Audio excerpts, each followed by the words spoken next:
Vamos a abrir un espacio para los turnos, ¿no? Recogeremos las preguntas todas seguidas, ¿no? Y nuestro invitado Carlos las responderá al final. Pido, brevedad. También agradezco, es verdad que es mucho tiempo, muchísima información y son muchas las inquietudes que podamos tener, ¿no? Entonces, adelante. Buenas noches. Mi nombre es Mónica López Baltodano, soy nicaragüense y soy sandinista. Me siento bastante entusiasmada de poder ver el día de hoy a Carlitos Fonseca porque yo lo conozco desde que yo era una niña. Mi papá y mi mamá siempre me inculcaron un profundo respeto y estima por Carlitos Fonseca. El comentario que yo quiero hacer es que, aunque muchas de las cuestiones que Carlos ha enunciado el día de hoy aquí pueden ser debatidas y cuestionadas, incluso criticadas muchas de ellas, yo quiero referirme sobre todo a las cosas que Carlos no ha dicho el día de hoy y que quizás son tan importantes o más importantes que las que fueron enunciadas. Yo me pregunto, por ejemplo, ¿por qué Carlos no dice que el día de hoy, en la actualidad, en Nicaragua, el gran capital se siente más cómodo, más tranquilo que nunca antes respecto a los gobiernos que él denomina gobiernos neoliberales? ¿Por qué no dice, por ejemplo, que el Fondo Monetario Internacional y el Banco Mundial se sienten orgullosos de este gobierno tal cual se evalúa a un buen alumno? Me pregunto también por qué no menciona, por ejemplo, que la solidaria cooperación de Venezuela, que en Nicaragua ya asciende a más de 2.000 millones de dólares, para un paísito como el nuestro eso es mucho dinero, ¿por qué esa solidaria cooperación de Venezuela se administra de forma privada, tal cual si fuera dinero de bolsillo de los líderes actuales de este gobierno? Y finalmente, la última pregunta, ¿por qué no dice que en la actualidad, y como nunca antes en la historia del Frente Sandinista de Liberación Nacional, el partido está dirigido por una cúpula de empresarios millonarios? Yo me pregunto, ¿qué hubiera pensado el comandante de la revolución sandinista, Carlos Fonseca Amador, de lo que hoy día se ha dicho y también de lo que no se ha dicho y el carácter revolucionario de lo que hoy discutimos aquí? Gracias. Sí, allí, Steve, por favor. Muy sencillamente, yo creo que todos los logros de la lucha revolucionaria se ven apagados por el deterioro contraproducente del capital especulador y la burocracia. Una prueba de ello es que nos perdemos en legalismos y el verdadero sacrificio del pueblo, de la ciudadanía, que da su sangre para un cambio radical y absoluto, se ve empañado por esta burocracia que siempre aprovecha el poder y la ocasión para alzarse otra vez con el poder de siempre, de toda la vida. Y la prueba de ello es que hemos visto que el ponente, que es usted, el nicaragüense, yo no sé si tiene una experiencia de la guerrilla, del Frente de Liberación Nacional, pero yo creo que en la Revolución Cubana, como en la Revolución Nicaragüense, los verdaderos líderes que están en la cúspide son los que lucharon. Son los que lucharon. Esos son los que tienen que estar en la cúspide, los que han luchado en la guerrilla. Yo no sé si usted habrá estado en la guerrilla, pero ellos son los únicos que tienen y merecen el derecho de llevar a cabo el cambio profundo de los países. Es lo único que quería decir. Bueno, Pilar, por favor, aquí este señor había pedido el turno. Sí, perdón. Buenas tardes, señor Carlos Fonseca Terán.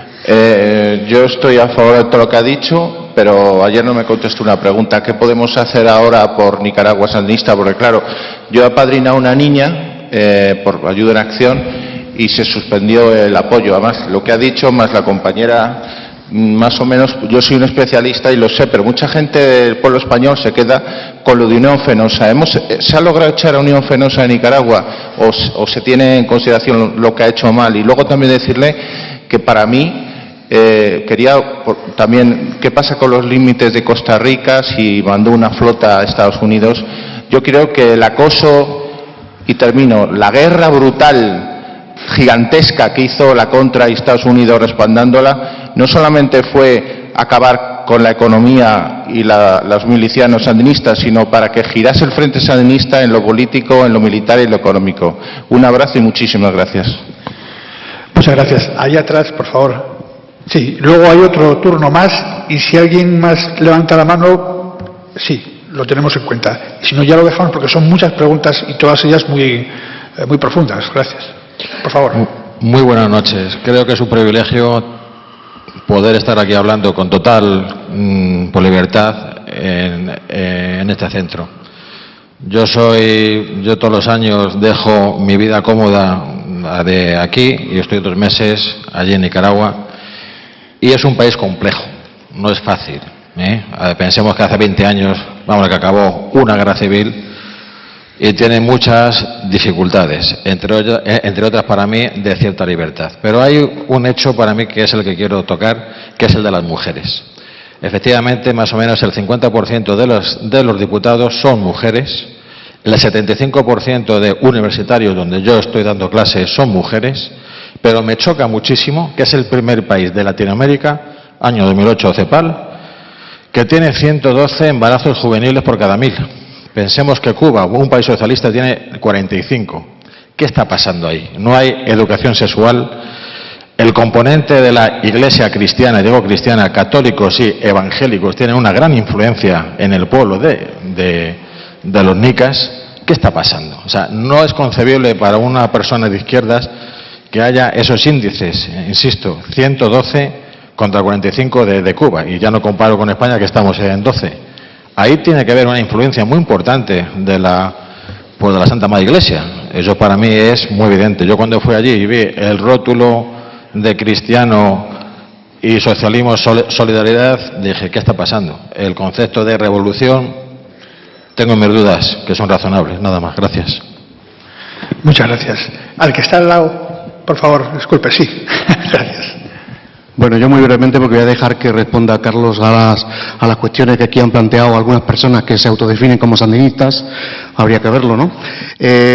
Alguna reflexión muy corta. En primer lugar, preguntar qué pasará cuando todos los que han estado luchando en el frente mueran, porque algún día morirán y nadie va a poder sustituirlos. Entonces tenemos un problema ahí grave, ¿no? A ver quiénes van a sustituirlo, porque si no puede estar nadie, jóvenes, la juventud no puede sustituir y no puede reemplazar, pues entonces nada, los movimientos revolucionarios están condenados a que fracasen y mueran automáticamente porque los que lucharon en primera línea se mueren y entonces ahí se acabó. Es ridículo, el argumento es ridículo. Eso por un lado. Aunque yo creo que Carlos hubiese respondido mejor que yo. No obstante, simplemente una reflexión. ¿Qué opina el compañero Carlos de, aparte de que parece que los logros, que son objetivos y que son datos objetivos de mejora sustancial importantísima de la población nicaragüense, de la cual yo soy en parte testigo, y lo puedo certificar porque lo he visto además, parece que eso no tiene ninguna importancia. Lo que tiene importancia es otras cosas que se han mencionado. Simplemente una pregunta, ¿qué opinión tiene un dirigente sandinista de un Estado como el Estado español, en el que el heredero de la corona no es votado nunca, ni lo va a ser votado nunca? En el que los partidos políticos que son representantes única y exclusivamente de los intereses de las oligarquías y se perpetúan en el poder.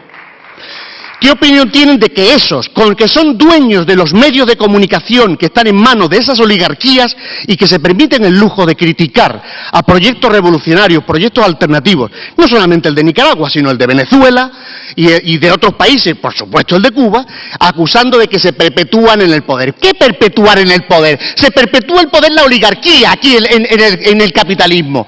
¿O no os dais cuenta? ¿O no os dais cuenta que son ellos los perpetuados en el poder? y que un líder revolucionario necesita, el pueblo se fija en un líder que da ejemplo, pues el pueblo necesita a ese líder. Pero como sabéis perfectamente de que esa es la gran debilidad de los movimientos revolucionarios, no queréis que se presenten y se vuelvan a presentar para que vengan otros. Es una falsedad y una trampa burda, que ya aquí nos damos cuenta. Así es que, dicho eso, le pregunto al compañero, y termino, ¿qué reflexión le merece que el capitalismo le quiera enmendar la plana a un proyecto social, democrático y popular de acusarlo de que no son populares y que no son democráticos? ¿Qué reflexión le merece que los corruptos llamen corruptos a quienes son revolucionarios? Gracias. Bueno, tomamos una más y la cerramos. Gracias. Solo quiero decir lo feliz que me siento, como muchos de nosotros, de que hoy esté aquí nada menos que Carlos Fonseca, y daros las gracias por la organización de este acto. Ya era hora de que vinierais, os agradezco infinitamente, porque teorías como las de esa muchacha que dice ella ser nicaragüense y querer mucho a Carlos Fonseca, de esas teorías abundan en este país a montones. Hay que desmontar eso. Gracias. Bueno, muchísimas gracias. Entonces, nuestro invitado va a contestar en la medida posible a todas las preguntas. Gracias.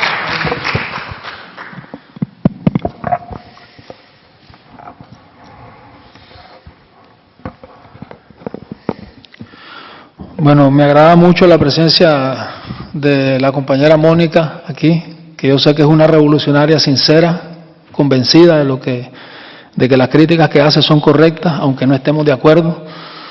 Y también quiero dejar claro el respeto que siento por la comandante Mónica Baltodano, por el compañero Julio López, que fueron, cuyo papel fue decisivo en la derrota de los que traicionaron al Frente Sandinista a mediados de los años 80, y a quienes siempre les tengo un gran cariño, un gran aprecio. Sobre el tema que hablaba Mónica,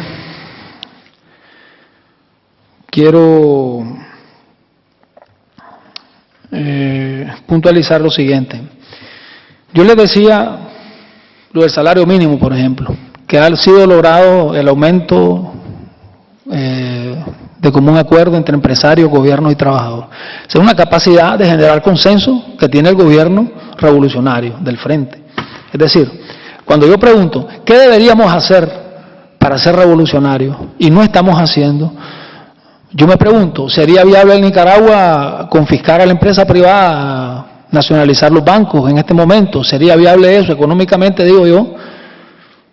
Me parece que, es decir, incluso en los años 80, las expropiaciones, las confiscaciones que se hicieron no fueron en aras del no fueron por el hecho en sí de que fueran propietarios privados, sino porque eran propiedades de somocistas.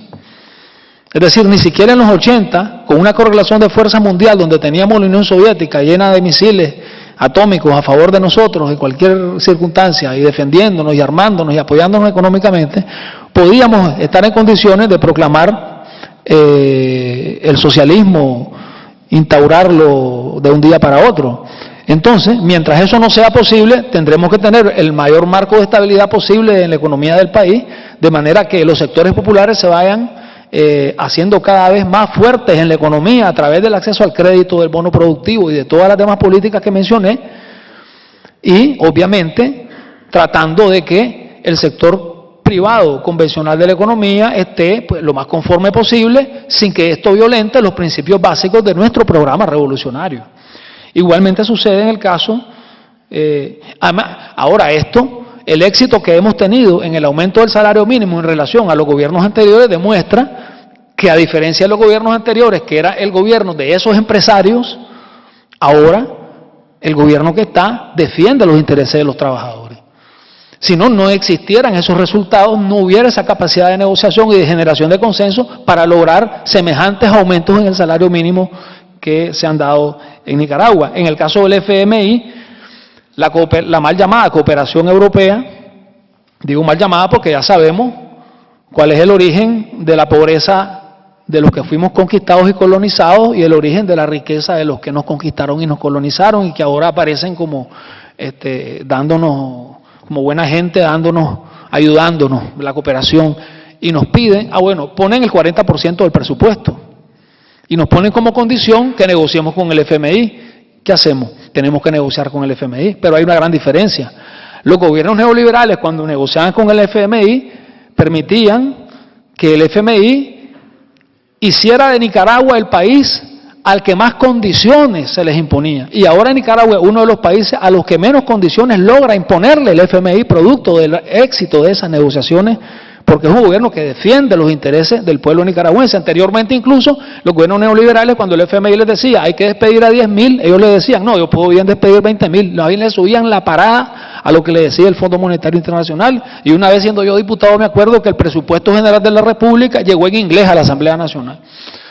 Entonces, son las diferencias que tenemos que están a la vista, ¿no? Acerca del carácter popular, de los intereses que defiende este gobierno y el carácter oligárquico, el carácter antipopular de los intereses que defendían los gobiernos anteriores.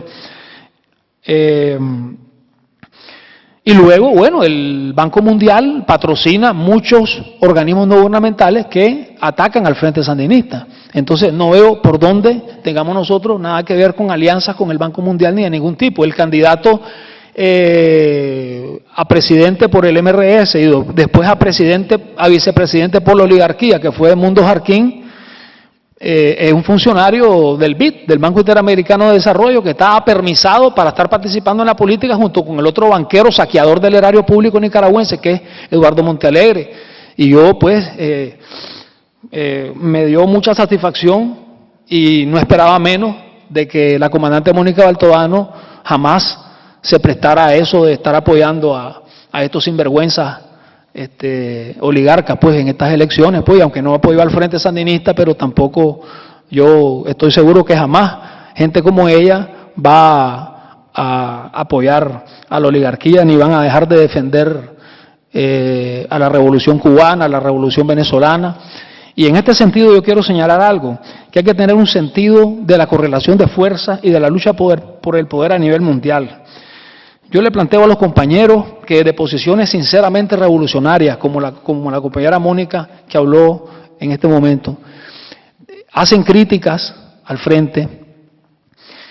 Hagamos una pregunta: ¿qué le conviene al imperialismo norteamericano? ¿Que siga el frente gobernando o que no siga el frente gobernando en Nicaragua? Creo que la respuesta es obvia. Entonces, hombre, por muchas críticas que tengamos, por muchas cosas con las que no estemos de acuerdo, pues defendamos nuestras ideas, planteemos lo que tengamos que plantear desde posiciones revolucionarias, pero cerremos fila frente al enemigo, que es el imperialismo. El enemigo no es Daniel Ortega, no es el Frente Sandinista, es el imperialismo.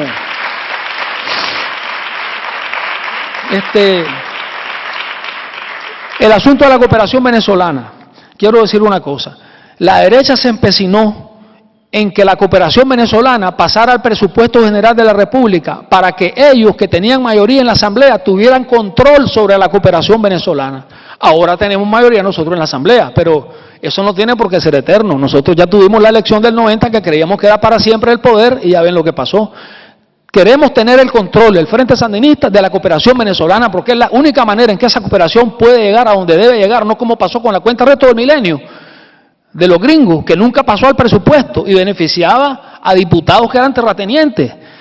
Y cuando nos quitaron a medida que disminuían los montos aportados por la cuenta del milenio, el presidente Chávez decía: Venezuela repone esos recursos, y cada recurso que nos quita la cooperación, la mal llamada cooperación europea y norteamericana, ahí está Venezuela reponiendo esos recursos, pero siendo mucho mejor utilizados porque son en beneficio del pueblo, y no como los recursos de la cuenta del milenio o los recursos que no entraron nunca al presupuesto, y nunca nadie cuestionó eso, y como han sido mal aprovechados, mal utilizados en favor de los ricos, los recursos de la mal llamada, pues, cooperación.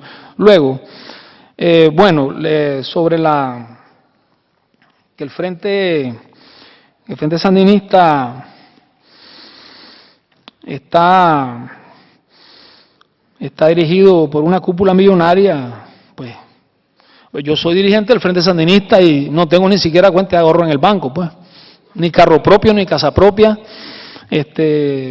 Conozco muchos compañeros que son dirigentes del Frente Sandinista, secretarios políticos, departamentales, gente con responsabilidades muy altas en el Frente, y no les conozco ninguna fortuna, sinceramente.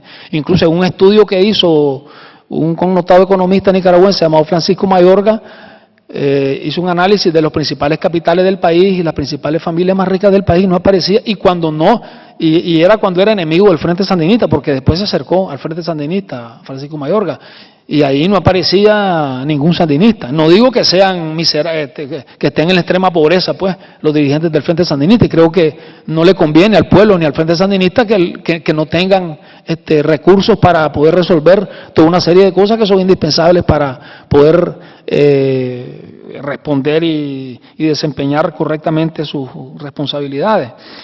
Luego tenemos con el caso de ahora, pueden haber, sí, yo sé, hay algunos que se han enriquecido y que han sido dirigentes del Frente y que lo han hecho de manera no, digamos, desde el punto de vista ético, no aceptable a partir de los principios revolucionarios, pero yo creo que eso no define el carácter de una revolución, de un proceso revolucionario, de un cambio social que se está dando, de un proceso social que va mucho más allá de eso, que tenemos que luchar contra eso, contra las deformaciones, contra gente que es corrupta, sí, es cierto, y que la hay, por supuesto, pero tenemos que luchar contra eso desde la fila revolucionaria, desde adentro, militando en el único partido que tiene carácter revolucionario en el Frente Sandinista, en Nicaragua, que es el Frente Sandinista. Y yo quiero recordar una frase de Carlos Fonseca que se refería a la posibilidad de que ciertos grupos de sandinistas que el enemigo podía infiltrar, lo voy a decir casi textualmente porque casi me lo sé de memoria, el enemigo hará hasta lo imposible por penetrar nuestras filas con sandinistas, entre comillas, no, con sandinistas haciéndose pasar, no, con sandinistas democráticos, con elementos que se presenten como sandinistas democráticos, poniendo la palabra democrático entre comillas, para luego provocar escisiones dentro de nuestra fila. Tal vez les consigo textualmente el documento, eso es público, está en el libro escrito por Carlos Fonseca, una recopilación de escritos de Carlos Fonseca llamado Viva Sandino. Y yo creo, bueno, que eso... Carlos Fonseca, yo digo una cosa, mano, respecto a Carlos Fonseca. Si Carlos Fonseca estuviera vivo, la gran mayoría de los que atacan a Daniel Ortega, no digo todo, ¿verdad?, pero la gran mayoría de los que atacan a Daniel Ortega estarían atacándolo con mucho más furia a Carlos Fonseca.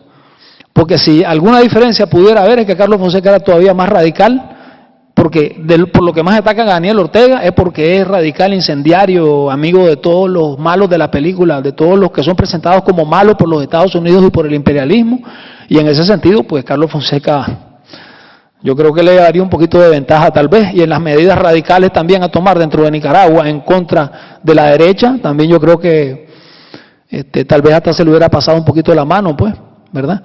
Y yo creo que, de hecho, muchos de los que están vivos, muchos de los que están vivos, si no lo estuvieran, serían mencionados como gente intachable, que si estuviera viva estuvieran asqueadas de las barbaridades que estamos haciendo. Y los que están vivos son atacados, y los que están muertos, si estuvieran vivos, pues estarían siendo atacados de la misma manera, creo yo, pues. Yo creo que no es es muy aventurado, puedes decir, de que si el que ya no está estuviera, ¿qué estuviera pensando? ¿En qué posición estaría? Eso es una cuestión muy especulativa. Pero bueno, remitámonos a las citas, ¿no?, a lo que escribieron. Y eso escribió Carlos Fonseca, ¿no?, de que los sandinistas democráticos podían ser, inconscientemente o no, digamos, agentes divisores de las filas de la fuerza revolucionaria. Y bueno, alguien tuvo la curiosidad de preguntarme que si yo estuve en la guerra. Pues sí estuve, cuando me tocó, cuando triunfó la revolución tenía 12 años, antes de eso estaba en Cuba, no podía venirme a nado, y Bueno, desde los 15 años tuve mi primer combate, fui herido 3 veces, fui jefe de compañía, jefe de pelotón, político de batallón, político de batería de morteros, estuve 4 años movilizado en la montaña, en los 80, pero yo no merezco ningún reconocimiento ni ninguna medalla por eso, porque eso lo hicimos centenares de miles de jóvenes sandinistas revolucionarios en esa época, era lo menos que podíamos hacer. Yo pasé toda mi infancia en Cuba, en el exilio, en los años 70, estuve con mi papá 4 años, tuve la oportunidad, el privilegio de estar 4 años con mi papá en Cuba, cuando me transmitió, igual que mi madre, los principios revolucionarios. Crecí todos los días gritando en Cuba, pioneros por el comunismo, seremos como el Che, y después en Nicaragua, la participación en la revolución y toda la experiencia de lucha. Es decir, yo no me considero que tengo méritos excepcionales por esto que les estoy diciendo. Más bien, yo considero que lo menos que puedo hacer es lo que estoy haciendo. O sea, con la formación que tuve, o sea, mérito tiene la Mónica, la compañera que acaba de hablar, que es una compañera que es revolucionaria, que no estemos de acuerdo en muchas cosas, pero yo sé que es revolucionaria y que pertenecen a una generación a la que no le tocó vivir todas estas cosas. Y otros compañeros, otras compañeras que vivieron en años en los que, porque en los 80 en Nicaragua, ser joven y no haber participado en la cruzada de alfabetización, no haber ido a la guerra, no haber ido al servicio, no haber ido, era más bien motivo de vergüenza. O sea, se burlaban de vos, tus amigos y eso, ¿me entendés? Después, ya en los 90 era al contrario, el joven que andaba metido en cuestiones políticas era visto como raro, que este tipo que es excéntrico, ¿eh? Entonces, para esos jóvenes de esas nuevas generaciones, sí, hay mucho mérito en que sean revolucionarios. Pero para nosotros no, si era lo que había en el ambiente, y mucho más en mi caso, pues sería imperdonable que yo no fuera revolucionario, que yo no estuviera identificado con los principios revolucionarios. Por eso no lo quiero decir, pues, pero bueno, ya que a un compañero tuvo la curiosidad de preguntarlo, pues yo se lo aclaro, porque creo que tampoco el que cae otorga, ¿verdad? Y no quiero tampoco pasar como oportunista, porque eso perjudicaría al Frente Sandinista, porque a fin de cuentas yo estoy aquí no representándome a mí, sino al Frente Sandinista. Yo quiero que ustedes sepan que el Frente Sandinista no suele mandar oportunistas a representarlo, sino que suele mandar revolucionarios, compañeros que tenemos compromisos revolucionarios y no por eso nos creemos más que nadie. Y quiero terminar con lo siguiente.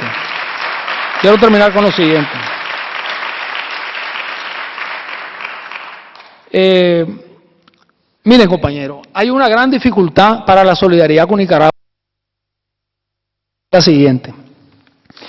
En los años 80 éramos la única estrella en el firmamento revolucionario del mundo después de Cuba y éramos la última novedad, ¿verdad? Original y con cosas nuevas que nunca se habían visto antes en una revolución. Entonces todo el mundo quería ser solidario con Nicaragua.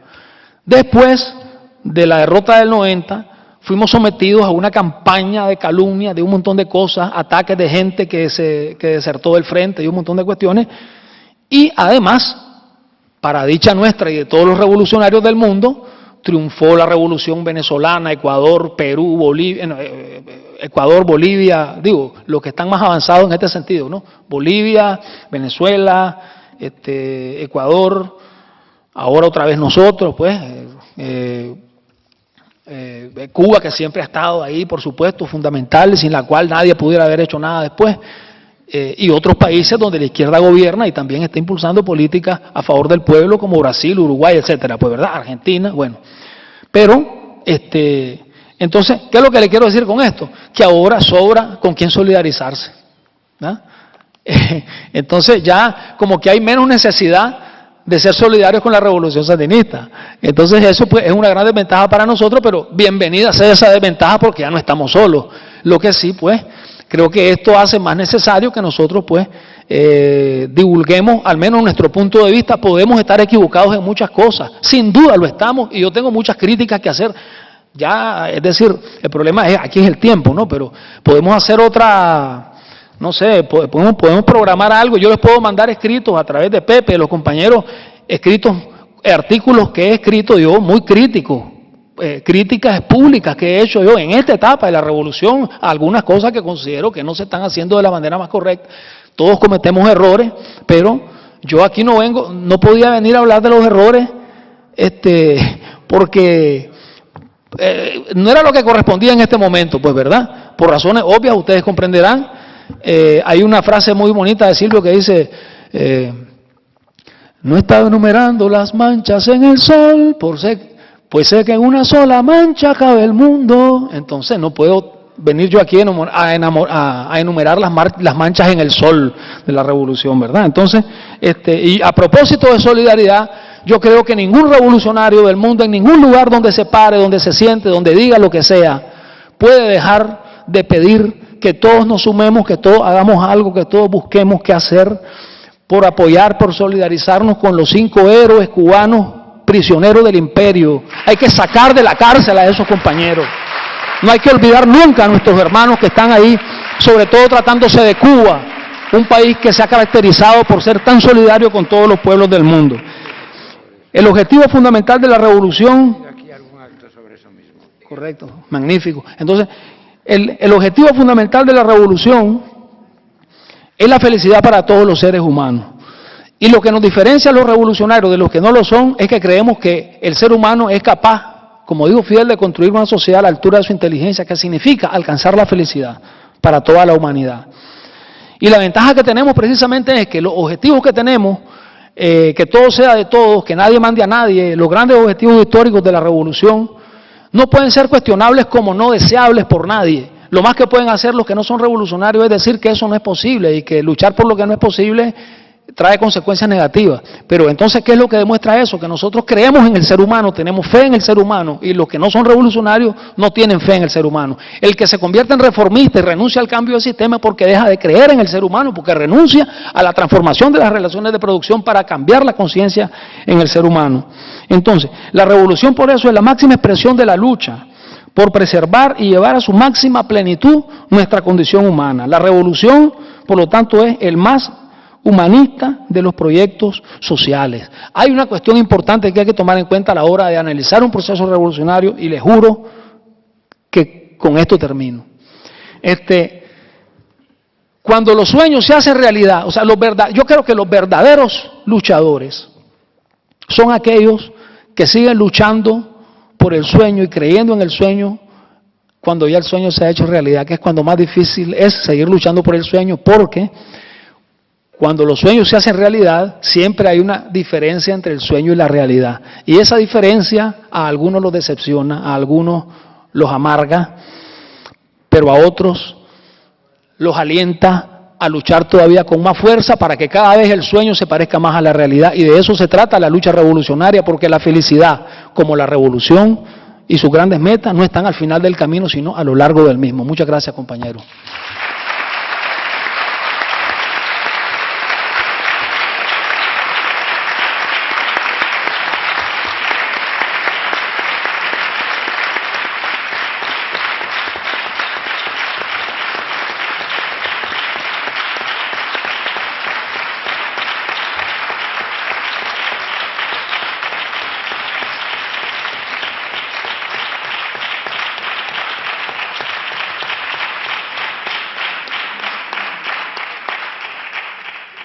Agradeciendo la presencia de Carlos Fonseca y sus palabras, y deseando para Nicaragua el mejor futuro y para el avance de la revolución en Nicaragua y en todo el mundo, se levanta el acto.